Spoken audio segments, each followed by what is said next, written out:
Hello, welcome to Betail. My name is Engineer Lata James. Here we develop two trainers, which is the microcontroller trainer as well as the DC motor trainer. So we develop these devices in order to aid students to understand the use of microcontrollers as well as the DC motor, how they are interfaced.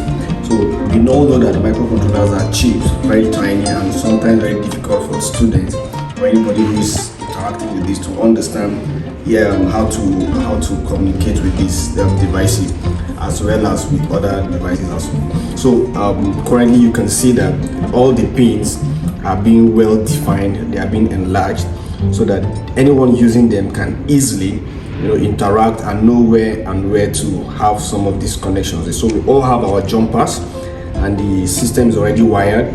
So you can see we have the VCC and the ground pins. We have the communication pins such as the I2C, or here is the I2C rather. Here's the SPI, the PWM pins, as well as the analog pins and the digital pins. So also it has UART and reset button. So the reset has been already connected here on the breadboard.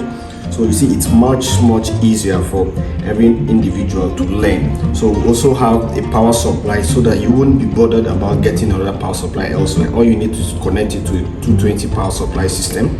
And here we have the 5 volt, this is where we can get our 5 volt, as well as 12 volts, so that anyone who wants to use this system as a standalone without another one, you can easily get your power here. So here also we have the DC motor trainer, where we have two types of DC motors for individuals to use to learn.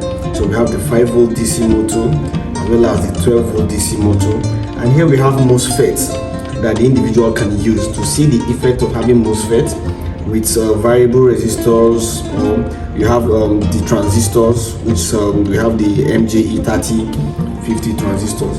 So having said that, we also have a DC motor driver like the L293D, which the individuals can easily power and connect to see different mode of operation.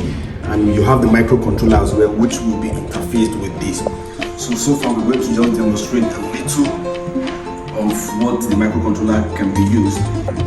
So we have a blink code uploaded in the microcontroller, so which we're going to use in order to drive this system. So first thing we're going to power them up. They are all turned on right now. So you see this is independent of in times of power. But like we said, just demonstrating how you can use the microcontroller being programmed to this model module, which the student can easily understand what's actually happening. So we can see the LED is blinking. It's connected to pin 13 of the microcontroller, but on the pins directly it's called pin 19. All right, so from here now we're going to transfer this blink to the module. So from our jumpers here, we will connect these devices.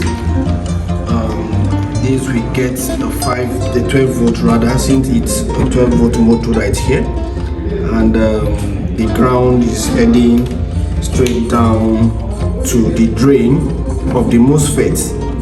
All right, so here we can use it to control speed. Then from here now we need an input, all right, to the LED for blinking. All right, so here we have, it's not going to activate anything. Why? Because the grounds are not connected, so you have to loop the ground. So immediately we loop the ground, we will see this happen. All right, so you see we can use this to regulate the speed. So here we have higher speed like that. So this allows you to regulate. But so this also goes together with the 5 volt as well. So you also have the driver.